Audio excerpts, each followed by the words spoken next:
Good morning, student. Today we will start the first example of cost sheet. आपको मैंने इसके पहले भी बताया था, कॉस्ट शीट बनाने के लिए आपको प्राइम कॉस्ट कैलकुलेट करना पड़ता है, factory cost, total cost of production, या फिर आप इसको ऑफिस कॉस्ट भी बोल सकते हैं, and the last is cost of sales.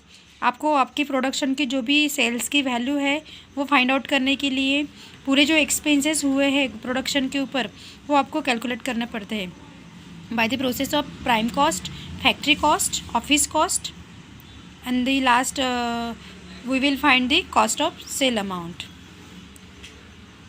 इस एग्जाम्पल में भी आपको कैलकुलेट करना है prime cost, factory cost, total cost of production and cost of sale. नीचे आपको आइटम्स दिए हैं, वो आइटम के बेस पे आपको सब कैलकुलेट करना है, जो भी आपको कैलकुलेट करने के लिए बोला है। यहाँ पे जो आइटम दिए हैं हम देखेंगे कि कौन कौन सा आइटम कहाँ जाएगा। जैसे आपको जैसे फर्स्ट वाला है डायरेक्ट मटेरियल, वो हम देखेंगे कि वो किस में जाता है। मैंने इसके पहले आपको प्रोफार्मा समझा के दिया था, उसमें बताया था जो भी डायरेक्ट एक्सपेंसेस होते हैं वो प्राइम कॉस्ट में जाते हैं, और जो इनडायरेक्ट होते हैं, यहाँ पे इनडायरेक्ट होगा एक ना एक यहाँ पे इसके इसमें दिया नहीं है, पर जो भी डायरेक्ट एक्सपेंसेस होता है वो प्राइम कॉस्ट में जाता है, और जो इनडायरेक्ट होता है वो फैक्ट्री कॉस्ट में जाता है।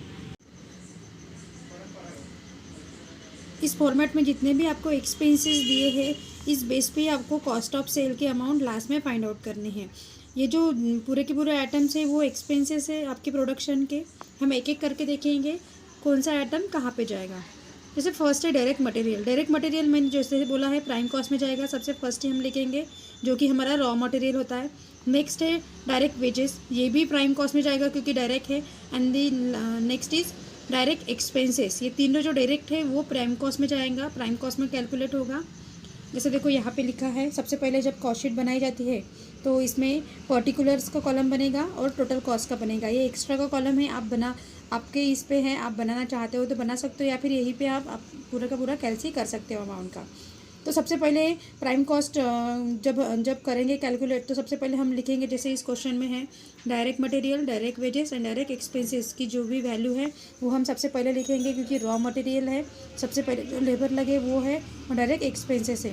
ये तीनों जितना 50,000 डायरेक्ट मटेरियल की अमाउंट थी 50,000, डायरेक्ट लेबर है 20,000, डायरेक्ट एक्सपेंसेस है 3,000, ये तीनों की total is the prime cost 73,000 हम बाहर निकालेंगे, जो कि ये तीनों की कैलकुलेट करके वैल्यू हम बाहर लिखेंगे टोटल कॉस्ट में। जैसे अगर सपोज ये हम कॉलम नहीं बनाते हैं तो इसमें भी लिख सकते थे 50,000, 20,000, 3,000, और यहाँ पे ऐसे लाइन खींच के हम 73,000 इसकी वैल्यू बाहर लिख सकते थे, और 73,000 इज़ दी प्राइम कॉस्ट। ये हो गए हमारा जो भी फर्स्ट हमें जो कैलकुलेट करने के लिए बोला था prime cost. Only 3 items are there, direct material, direct labours and direct expenses. और इसके बाद हम प्राइम कॉस्ट कैलकुलेट कर चुके हैं। उसके बाद हम हमारा जो भी न्यू हेडिंग है, यहाँ पे लिखा नहीं है, पर प्राइम कॉस्ट के बाद आप यहाँ पे लिख सकते हो फैक्ट्री ओवरहेड या फिर फैक्ट्री कॉस्ट। अभी फैक्ट्री कॉस्ट में क्या क्या आएगा,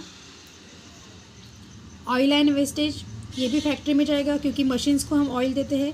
फिर वेजेस ऑफ फोरमैन, वेजेस हम लेबर्स को देते हैं, जो कि लेबर्स कहाँ पे काम करते हैं, फैक्ट्री में, तो ये फैक्ट्री में ही जाएगा। ऑयल लिखा हमने, यहाँ पे लिखा है इन्होंने, ऑयल की अमाउंट है 200, ठीक है। नेक्स्ट है वेजेस ऑफ फोरमैन, उसकी भी अमाउंट हम यहाँ पे लिखेंगे। नेक्स्ट है, उसके बाद है स्टोर कीपर वेजेस, ये भी वेजेस है इसलिए ये भी फैक्ट्री में जाएगा। और इलेक्ट्रिक पावर, ये भी फैक्ट्री में जाएगा। तो ये सब करके हम कहाँ पे लिखेंगे इसकी पूरी की पूरी कॉस्ट, फैक्ट्री ओवरहेड में या फिर फैक्ट्री कॉस्ट में। नेक्स्ट है लाइटिंग की जो अमाउंट है 900, आपको ऑलरेडी कैलकुलेट करके दिए है। लाइटिंग जो 900 की एक्सपेंस में लिखी है उसका डिस्ट्रीब्यूशन करके दिया है। फैक्ट्री में 600 का लगा है लाइटिंग, एंड ऑफिस में 300 की यूज़ हुई है। तो फैक्ट्री की जो अमाउंट है 600 वो फैक्ट्री में लिखेंगे, और ऑफिस की जो अमाउंट है वो ऑफिस में लिखेंगे 300। यहाँ पे जैसे लिखा है फैक्ट्री लाइटिंग 600 लिखा है, और जो ऑफिस में लिखेंगे वहाँ पे भी हम 300 की जो कॉस्ट है हमारी लाइटिंग की, वो हम यहाँ पे देखो ऑफिस लाइटिंग 300 रुपीज़ यहाँ पे जाएगा, क्योंकि ये इनडायरेक्ट है, ये भी ऑफिस कॉस्ट में है, ऑफिस लाइटिंग है इसलिए ऑफिस कॉस्ट में लिखेंगे, और जो फैक्ट्री लाइटिंग है वो फैक्ट्री में लिखेंगे। देन उसके बाद सेम जैसे लाइटिंग का दिया था सेम रेंट का दिया है, फैक्ट्री का रेंट दिया है 3000 और ऑफिस का रेंट दिया है 2000। तो फैक्ट्री रेंट में लिखेंगे हम 3000 एंड ऑफिस रेंट में लिखेंगे 2000। आप लोगों को पूरा का पूरा डिस्ट्रीब्यूट करना है कि कौन सा फैक्ट्री में जाएगा, कौन सा ऑफिस में जाएगा, कौन सा प्राइम कॉस्ट में जाएगा, कौन सा सेलिंग एंड डिस्ट्रीब्यूशन में जाएगा। ये आपको पूरे के पूरे एक्सपेंसेस बराबर लिखने हैं। नेक्स्ट है उसके बाद है रिपेयर्स एंड रिन्यूअल्स। जो भी रिपेयरिंग का खर्चा हुआ है, एक्सपेंसेस हुआ है, वो भी हम डिस्ट्रीब्यूट करेंगे। यहाँ पे ऑलरेडी करके दिया है। फैक्ट्री प्लांट में लगा है 1000, तो फैक्ट्री प्लांट में हम फैक्ट्री के इसमें लिखेंगे 1000 रुपीज़। देखो यहाँ पे अलग से लिखा है, रिपेयर्स एंड रिन्यूअल प्लांट की 1000 है, मशीनरी की 2000 है। नेक्स्ट लिखा है देखो फैक्ट्री प्लांट 1000 हमने फैक्ट्री कॉस्ट में लिखा। देन मशीनरी भी हम फैक्ट्री कॉस्ट में ही लिखेंगे, क्योंकि मशीनरी जो भी यूज़फुल है वो फैक्ट्री में ही होती है। एंड देन ऑफिस प्रीमाइसेस, यहाँ पे ऑफिस का नाम क्लियर कट लिखा है, तो 400 की जो अमाउंट है वो हम ऑफिस कॉस्ट में लिखेंगे। Repairs and renewal of office premises 400 rupees, जो कि हमने वर्क कॉस्ट ऑफिस ओवरहेड में लिखा है। ठीक है। उसके बाद डेप्रिसिएशन दिया है। डेप्रिसिएशन ऐसी वैल्यू होती है, जो भी मशीनरी है हर साल उसमें जो अमाउंट कम होती जाती है। जैसे मशीनरी की लास्ट ईयर में वैल्यू होगी 700, अभी इस साल उसमें से 300 कम हो रही है। जो भी हम यूज़ करते हैं तो वो डेप्रिसिएट होता रहता है हर साल, तो वो होता है डेप्रिसिएशन। और depreciation is a expense for us. So depreciation की वैल्यू भी दी है यहाँ पे डिस्ट्रीब्यूट करके। ऑफिस प्रीमाइसेस में लगे हैं 600, तो हम ऑफिस में लिखेंगे डेप्रिसिएशन ऑफ ऑफिस प्रीमाइसेस 600।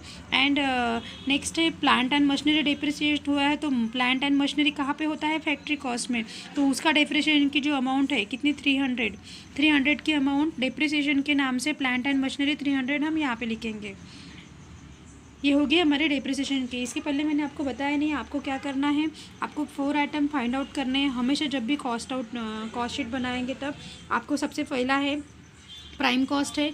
जो प्राइम कॉस्ट तो आपको बोल्ड में लिखना ही है, पर जब भी आप फैक्ट्री ओवरहेड लिखोगे या फिर फैक्ट्री कॉस्ट, उसको ए नंबर देना है। फैक्ट्री कॉस्ट में जब पूरे के पूरे फैक्ट्री के एक्सपेंसेस लिखोगे, देन उसके बाद बी नंबर में आपको ऑफिस एंड एडमिनिस्ट्रेटिव ओवरहेड लिखना है या फिर ऑफिस कॉस्ट लिखना है बी नंबर में, ये भी आप बोल्ड में लिखोगे। देन उसके बाद पूरे के पूरे ऑफिस एक्सपेंसेस इसमें आएगा। फिर उसके बाद लिखेंगे ऑफिस एक्सपेंसेस को जो भी कैलकुलेट करते हैं उसके कैलकुलेशन को बोलते हैं cost of production. Cost of production की वैल्यू आएगी जो है वो देन उसके बाद सी नंबर में आप लिखेंगे सेलिंग एंड डिस्ट्रीब्यूशन ओवरहेड, और जो भी आपको सेलिंग के लिए एक्सपेंसेस लग रहा है वो, और हमारा लास्ट रहेगा कॉस्ट ऑफ सेल्स। आपको ये ध्यान में रखना है। आपको ऐसा ही लिखना है ए बी सी डी करके आपको यहाँ पे बीच बीच में हेडिंग डालनी है। जो भी आपके एक्सपेंसेस है आप सीधा सीधा टोटल कॉस्ट में प्लस करते जा सकते हैं, या फिर जैसे इस बुक में कैलकुलेट करके दिया है वैसे भी कर सकते हो। पूरा जो भी शॉर्ट में रहेगा वो आपको अंदर करना है, फिर उसके बाद वो जो वैल्यू आएगी वो बाहर लिखेंगे। देन उसके बाद सेम वैसा ही करना है। जो भी चिल्लर अमाउंट है आपकी, जो चिल्लर एक्सपेंसेस है वो अंदर लिखेंगे। उसके बाद जो भी आपकी कैलकुलेशन की मेन अमाउंट आएगी, जैसे फैक्ट्री कॉस्ट जो है वो बाहर लिखेंगे। आपको जिस तरीके से आप इजी जा सकता है वो आप कर सकते हो। देन उसके बाद है हमारा डेप्रिसिएशन हो गया। उसके बाद है कंज्यूमेबल स्टोर्स, वो भी स्टोर्स है तो वो हमारे फैक्ट्री कॉस्ट में जाएगा। देन उसके बाद है मैनेजर सैलरी। देखो हमेशा जो वेजेस होते हैं, वेजेस हम लेबर्स को देते हैं, और लेबर्स हमेशा फैक्ट्री में काम करता है, इसलिए लेबर्स वेजेस फैक्ट्री कॉस्ट में आएगा। बट सैलरी हम एम्प्लॉयज़ को देते हैं, और सैलरी जो रहती है वो ऑफिस कॉस्ट में जाएगी। तो मैनेजर सैलरी जो है वो ऑफिस कॉस्ट में जाएगी। Manager salary 3000। नेक्स्ट है उसके बाद है डायरेक्टर फ़ीस भी ये ऑफिस में ही जाएगी, ऑफिस कॉस्ट में 700। देन उसके बाद है ऑफिस प्रिंटिंग एंड स्टेशनरी, ये भी ऑफिस के लिए एक्सपेंसेस था। टेलीफोन चार्जेस ये भी ऑफिस के लिए है। पोस्टेज एंड टेलीग्राम ये भी ऑफिस के लिए। ये पूरे के पूरे एक्सपेंसेस हम ऑफिस कॉस्ट के में प्लस करेंगे। ये पूरे यहाँ पे कैलकुलेट कर दिए हैं। नेक्स्ट है उसके बाद है salesman sorry, salesman commission and salary. देखो सेल्स के ऊपर एक्सपेंसेस किया है, इसलिए ये सेलिंग एंड डिस्ट्रीब्यूशन एक्सपेंसेस में जाएगा, सेल्समैन कमीशन एंड सैलरी, क्योंकि ये सेल्समैन की सैलरी है, सेल्स के ऊपर सेल हमने एक्सपेंस किया है, तो ये सेलिंग एंड डिस्ट्रीब्यूशन में आएगा 600।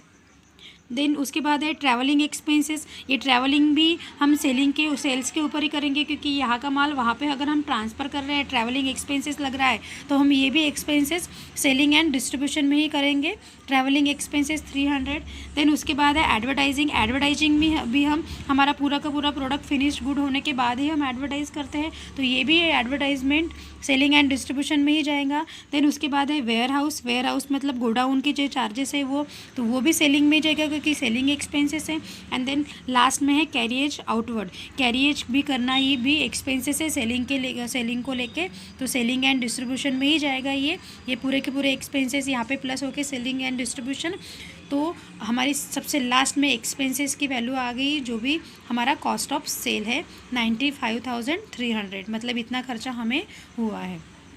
यहाँ पे देखो पूरे के पूरे जितने एक्सपेंसेस हैं पूरे ही लिखे हैं हमने, बट कौन सा एक्सपेंसेस, कौन सा आइटम किस हेड में जाएगा वो आपको देखना है कि प्राइमरी कॉस्ट है हमारा, या फिर फैक्ट्री कॉस्ट है, या फिर ऑफिस कॉस्ट है, या फिर सेलिंग एंड डिस्ट्रीब्यूशन कॉस्ट है। आपको सबसे बाद देखो यहाँ पे दिया नहीं है, यहाँ पे सिर्फ उतना ही फाइंड आउट करने के लिए बोला था, बट यहाँ पे अगर आपको प्रॉफिट की अमाउंट दी जाती तो आप प्रॉफिट के हिसाब से भी सेल्स की अमाउंट निकाल सकते थे, कैलकुलेट कर सकते थे।